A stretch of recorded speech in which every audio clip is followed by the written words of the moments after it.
Salut, c'est Victor, et dans cette vidéo j'aimerais te partager à nouveau une petite anecdote de quelque chose qui m'est arrivé lors d'un projet sur Codeur.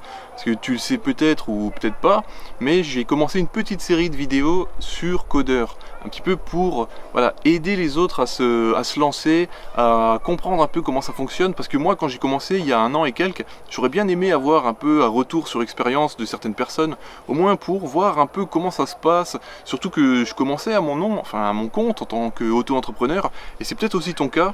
Donc là j'ai lancé une petite série où je fais des vidéos et là j'ai quelques anecdotes à raconter sur des projets, des choses qui me sont arrivées, et ensuite je fais un petit peu le bilan, déjà pour moi, pour voir comment j'aurais pu m'améliorer, comment j'aurais pu mieux faire et mieux faire la prochaine fois, certaines choses que j'essaye de comprendre pour voir un peu comment ça se passe, et voilà, j'ai envie de te le partager. Ça va probablement te servir si tu te lances sur Codeur ou si tu te lances en tant que freelance à ton nom.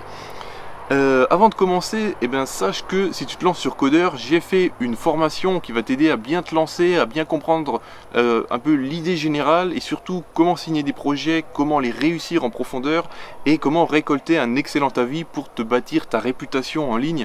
Et déjà ta réputation sur Codeur, pour avoir des projets de plus en plus facilement, des projets de plus en plus intéressants, de plus en plus rentables, mais aussi bâtir une réputation, une image de qualité qui va te suivre pour la suite de tes projets, un petit peu comme moi, ce que je suis en train de faire en ce moment. Voilà, c'est des projets un petit peu différents, je fais de la vidéo, j'ai d'autres idées en tête, mais les avis que j'ai récoltés, tu peux les voir sur mon profil, il y a aussi le lien sous la vidéo, ils sont excellents.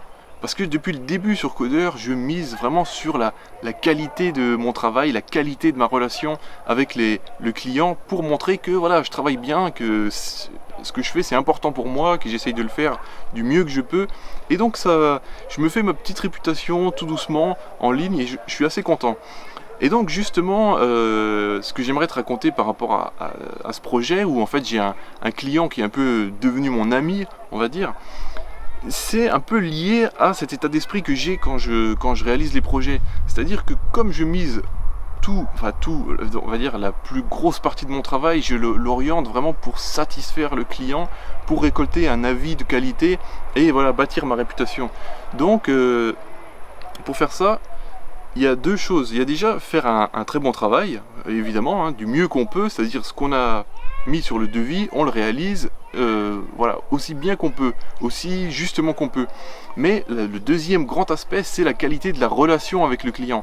Et donc pour ça, faut essayer de créer avec lui une proximité, d'essayer de, je dirais, presque devenir ami, mais j'essaye toujours de pas dépasser non plus cette ligne un petit peu où justement tu deviens ami, parce que là ça devient un peu ambigu. Ça reste quand même un client, mais il faut essayer d'avoir une très bonne relation avec lui pour qu'il se sente à l'aise, pour qu'il sente qu'il puisse poser des questions, qu'il puisse un peu expliquer son projet, pas simplement le côté technique, mais aussi quelles sont ses idées d'évolution, c'est quoi son projet, pourquoi il fait ça, voilà, qu'il se sente à l'aise, qu'il puisse sentir qu'il peut discuter avec toi.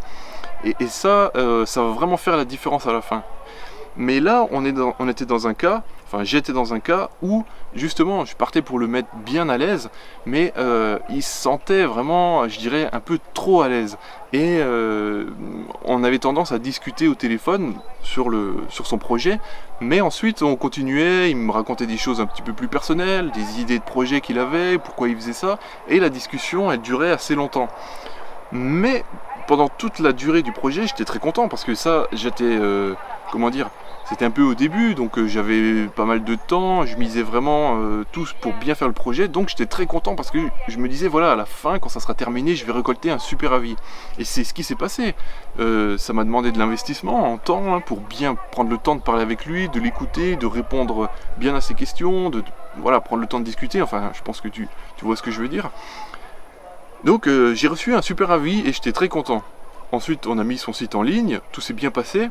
Et après, évidemment, il avait un peu de nouvelles idées, des idées d'amélioration, il lisait des articles sur le référencement, il voyait plein de choses, ça l'intéressait. Et donc à chaque fois il m'appelait pour me poser une petite question à laquelle je répondais avec plaisir, mais je répondais en 3 minutes, en 5 minutes, il avait sa réponse. Et après, en fait, il avait pas envie de raccrocher tout de suite. Il enchaînait sur voilà, des choses qu'il voulait me dire ou d'autres questions un peu plus larges, pas vraiment liées à son projet, ou bien des idées d'amélioration qu'il avait mais dont il n'était pas sûr. Et bref, la discussion s'éternisait et on passait plus d'1 heure au téléphone, même une fois 1 h 30. Et donc la première fois, on est resté, voilà, disons 1 h 30. Alors en raccrochant, tu te dis, bon, j'ai pris du retard dans mon boulot là. Et il te rappelle 2-3 jours après, ça dure de nouveau 1 heure, 1 h 30. Et après, en raccrochant, j'avais mal à la tête. Je me disais, bah c'est bien, il est super content de discuter avec moi, c'est mon copain maintenant. Mais moi, voilà, je perds mon temps. Je veux dire, là, je gagne rien. On n'est pas sur un devis, on n'est pas en train de faire un projet. Il est simplement en train de m'appeler parce qu'il m'aime bien et qu'il aime bien me poser des questions. Et c'est là que je me disais, bon, il faut que j'arrive à lui dire stop, il faut que j'arrive à freiner maintenant, parce que j'avais pris l'habitude d'être tellement gentil, de bien prendre le temps de lui répondre, que maintenant j'arrivais plus trop à dire stop, ça suffit, faut qu'on arrête. Et quelques jours plus tard, il me rappelle de nouveau. Alors bien sûr, comme d'habitude, je prends 5-10 minutes pour bien lui répondre, être gentil avec lui, être poli, hein. Je peux pas lui raccrocher au nez, je peux pas l'envoyer non plus balader. Mais quand je voyais que il commençait à rentrer dans la discussion, bon, je me suis forcé, je lui ai dit que voilà, actuellement j'avais d'autres clients, que j'étais un petit peu pressé aujourd'hui, j'avais pas vraiment le temps de répondre, en espérant qu'il comprenne. Je pouvais pas lui dire non plus, écoutez, j'ai pas le temps de vous parler. Donc je tournais un petit peu la phrase gentiment pour lui dire voilà, faut s'arrêter. Et puis alors il voulait rajouter un bouton ou un truc. C'est à chaque fois des petites choses qui prennent 3 minutes, et comme il est devenu copain avec moi, il se dit ben je vais lui faire gratuitement. Alors je l'avais déjà fait 2-3 fois, bien sûr, ça prend pas longtemps, mais quand c'est à chaque fois des petites choses qui s'ajoutent, eh ben moi j'y gagne rien là-dessus, et à chaque fois ça me prend du temps. En plus, le temps de reprendre le code, le temps de tout rouvrir, c'est une modif qui prend 3 minutes, mais au final ça me prend 20 minutes, parfois 30 minutes, le temps de l'avoir au téléphone, puis de lui envoyer un mail après pour lui dire que c'est fait. Enfin, c'est des petites choses qui s'accumulent, et donc là, je lui avais dit oui, ok, jusqu'à présent, mais j'étais obligé de lui expliquer que bon, bah, à partir de maintenant, les prochaines modifications, on réaliserait un devis, et que là, s'il voulait, par exemple, pour ça, eh ben, je pouvais lui faire pour 30 euros. Et il a pas bien pris, évidemment, il était pas content que je lui dise ça. Lui, il voulait que je lui dise, bien sûr, je vous le fais avec plaisir, attendez, je vous le fais tout de suite. Mais bon. Bon, il m'avait déjà laissé mon évaluation, le projet pour lequel on avait signé s'était vraiment bien passé, et donc je suis pas dans mon tort. Mais comme j'ai tendance à être très gentil, et ben quelque part je me sentais pas trop bien. Mais en tant que freelance, en tant que travailleur indépendant, quand on est à son compte, et ben on est obligé aussi d'apprendre à dire non. Au début on dit oui, on lui montre qu'on est volontaire, on est proactif, enfin volontaire façon de parler, mais qu'on a envie de bien faire. Mais faut pas non plus qu'il s'habitue à ça, faut pas non plus qu'il s'habitue à recevoir trop. Faut que ça soit juste, comment dire, le bon milieu pour qu'il soit très content et qu'il laisse un bon avis, qu'il soit satisfait, qu'il fasse aussi du bouche à oreille par la suite, mais pas trop, parce que si on commence à devenir amis, qu'on tombe un peu dans cette friend zone un peu floue, c'est toujours lui qui va gagner.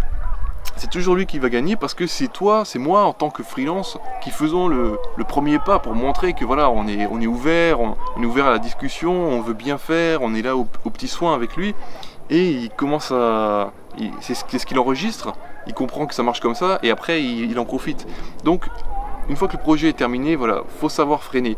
C'est un petit peu, bon, c'est facile à comprendre, mais c'est quelque chose à quoi il faut penser quand on se lance, quand on n'a pas encore eu beaucoup de projets, que ça nous est pas forcément encore arrivé, parce que ça va arriver. Quand on veut faire de la qualité, on mise sur la relation avec le client, mais voilà, faut pas que ça devienne non plus son meilleur copain. Ou alors ça devient plus un client, et là on passe dans autre chose, ça devient un copain, très bien. Mais il peut pas continuer à demander des prestations, à demander des conseils gratuitement. Parce que même des conseils, hein, ça se paye, ça s'appelle du conseil. Et ça, faut qu'il le comprenne. Donc voilà un petit peu pour mon retour. Ben, j'espère que ça t'a apporté quelque chose, j'espère que tu voilà, que tu t'imagines un petit peu la situation. Ça t'est peut-être déjà arrivé. D'ailleurs, si ça t'est arrivé, je serais très content de savoir, si tu peux le dire dans les commentaires, un peu comment ça s'est passé pour toi, comment tu as réussi à gérer le truc, soit à dire stop, ou alors est-ce que t'es devenu un peu l'esclave de cette situation et que tu as fait des prestations gratuitement en plus. Est-ce que tu regrettes un petit peu, ou est-ce que tu te dis ouais, j'aurais pu mieux faire en faisant comme ci, comme ça. Enfin, explique-moi dans les commentaires, ça m'intéresse aussi, parce que moi aussi, je suis toujours en train d'essayer de m'améliorer, et ton expérience, elle a autant de valeur pour moi, c'est important pour moi. Parle-moi-en dans les commentaires si ça t'est arrivé. Rappelle-toi qu'il y a la formation, si tu te lances sur Codeur, jette un coup d'œil pour voir si ça peut t'intéresser. Moi je continue de faire régulièrement des petites vidéos dans lesquelles je partage un peu cette expérience. C'est des petites choses, c'est des petites histoires, mais qui nous permettent un peu de progresser tous ensemble. Donc n'hésite pas à t'abonner pour pas rater les prochaines vidéos. Et puis aime la vidéo si ça t'a plu, et moi je te dis salut.